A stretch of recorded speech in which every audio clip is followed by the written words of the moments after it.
Daniel 7, start in verse 2. Daniel spake and said, I saw in my vision by night, and behold, the four winds of the heavens strove upon the great sea. And four great beasts came up from the sea, diverse one from another. In Daniel 7, we see four beasts.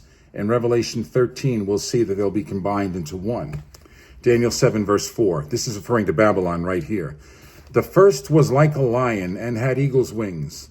I beheld till the wings thereof were plucked, and it was lifted up from the earth, and made to stand upon the feet as a man, and a man's heart was given to it. And behold, another beast, this is Medo-Persia. And behold, another beast, a second, like to a bear, and it raised up itself on one side, and it had 3 ribs in the mouth of it between the teeth of it. And they said thus unto it, Arise, devour much flesh. Verse 6, After this I beheld, and lo, another like a leopard. This is referring to Greece and Alexander the Great. And after this I beheld, and lo, another like a leopard, which had upon the back of it 4 wings of a fowl. The beast had also 4 heads, and dominion was given to it. When Alexander died, we all know his kingdom was divided 4 ways. That's why it says 4 heads here. Keep that in mind. Verse 7, now we get to Rome. After this I saw in the night visions, and behold, a 4th beast, dreadful and terrible, and strong exceedingly, and it had great iron teeth. It devoured and brake in pieces, and stamped the residue with the feet of it. And it was diverse from all the beasts that were before it, and it had 10 horns. So summing this up, we have 7 heads, because Greece, the leopard had 4 heads. Taking the other 3 beasts that had 1, we have 7 heads. And we see here from verse 7, the end of it, it had 10 horns. So let's see if Revelation has a beast with 7 heads and 10 horns. It does. Revelation 13. Verse 1, And I stood upon the sand of the sea, and saw a beast rise up out of the sea, having 7 heads and 10 horns. The 4 beasts of Daniel 7 added up to 7 heads, because Alexander's kingdom split 4 ways, and 10 horns. The last beast had 10 horns. And upon his horns 10 crowns, and upon his heads the name of blasphemy. And the beast which I saw was like unto a leopard. We saw that in Daniel 7. And his feet were as the feet of a bear. We saw a bear in Daniel 7. And his mouth as the mouth of a lion. We saw that in Daniel 7. And the dragon gave him his power and his seat and great authority. So we see in Daniel 7, the 4 Gentile kingdoms, Babylon, Medo-Persia, Greece, and Rome, are listed separately. In Revelation 13, we see them combined into one with 7 heads and 10 horns, which is the sum of the heads and horns you get if you add the Daniel 7 beasts together. Now notice in Daniel 7, it refers to another little horn. Daniel 7, verse 8. I considered the horns, and behold, there came up among them another little horn, before whom there were 3 of the first horns plucked up by the roots.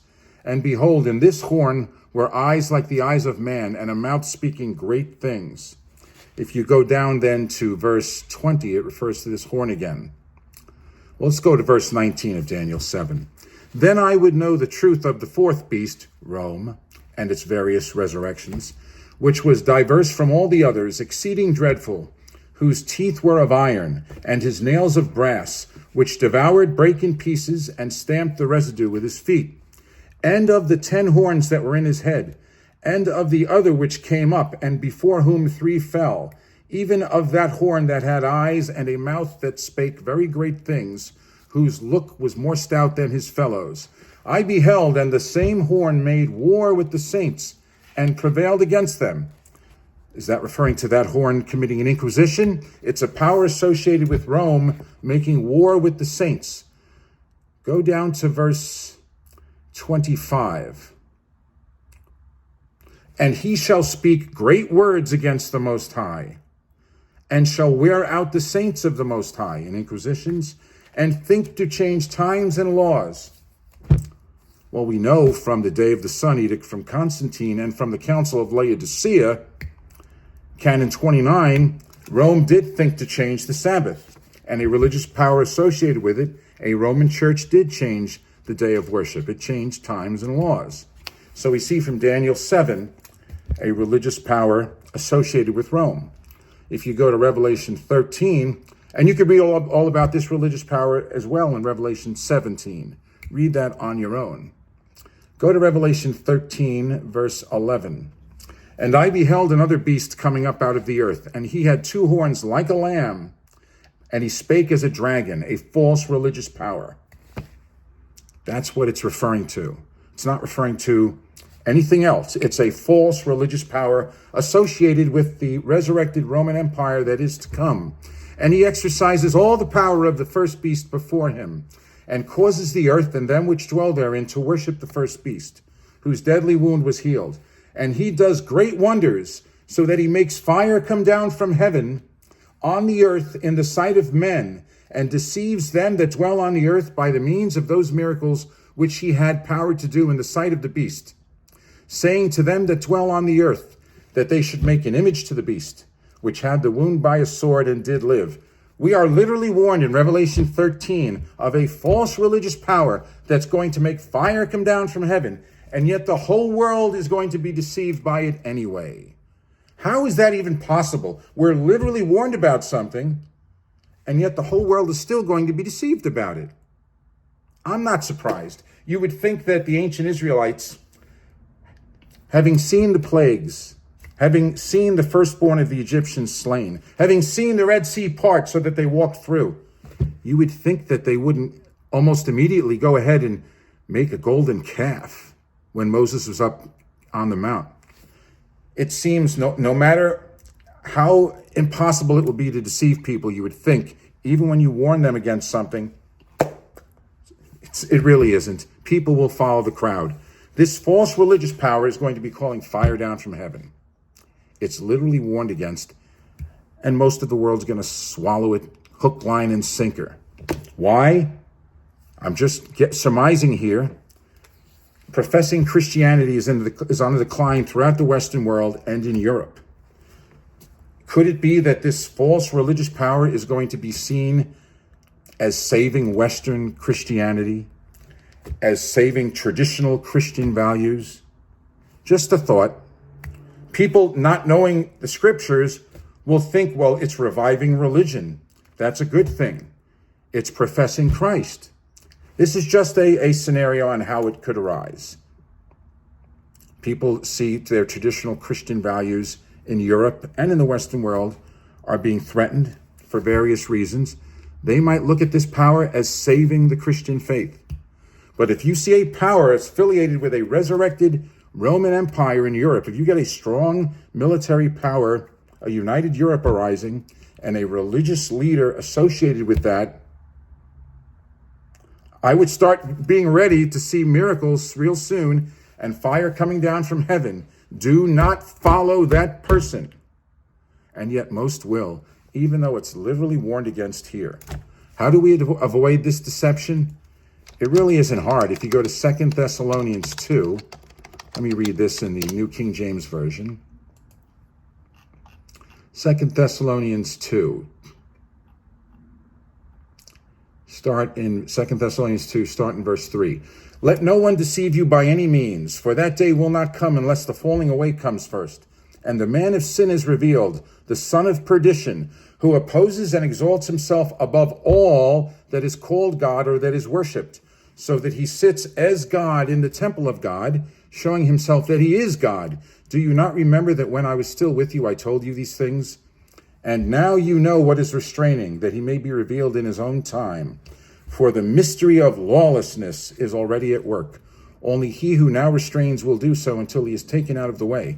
And then the lawless one will be revealed, whom the Lord will consume with the breath of his mouth and destroy with the brightness of his coming. A false religious leader is coming. And the whole world's going to be deceived by it, even though it's literally warned against. But as I said, the Israelites saw the miracles. And as soon as Moses went up into the mount, they made Aaron build a golden calf. You've seen the movie with Charlton Heston. Back to 2 Thessalonians verse 9. 2 Thessalonians 2 verse 9.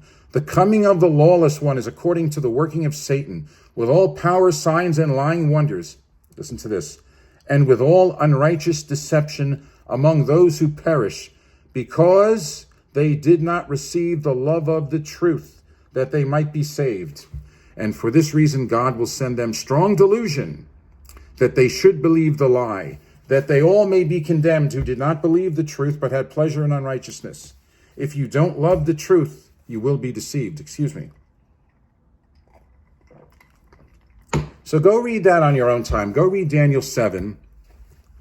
See the one beast that had the 4 heads and the other 3 beasts, the last of whom had 10 horns. That adds up, that gets you the one beast with 7 heads and 10 horns in Revelation 13. And you read in Daniel 7, we saw about a little horn making war with the saints, changing times and laws. It'll be a false religious power associated with a resurrected Roman Empire. And then if you go read Revelation 17, you can read more about that. But in Revelation 13, right after talking about this beast with the 7 heads and 10 horns, it starts mentioning it in Revelation 13, starting in verse 11. A beast with 2 horns like a lamb, pretending to be like a lamb, and speaking as a dragon, then it says it'll do great wonders. It's going to make fire. He's going to make fire come down from heaven. He's going to deceive them that dwell on the earth by the means of those miracles. Why? Because as we saw in Thessalonians, in 2 Thessalonians chapter 2, people that did not receive the love of the truth. How many listening to this are going to be deceived? Hopefully none. We need to read this book for ourselves. How many people don't trust the media, and with good cause? Don't trust the politicians, the medical establishment, the government bureaucracy, the military-industrial complex, and with cause. They don't trust them. They're very skeptical. But they have no skepticism with regards to what they were taught by their pastor, by their mommy and daddy about religion. We have the answers in this book. If we love the truth, we won't fall for this. Peace all.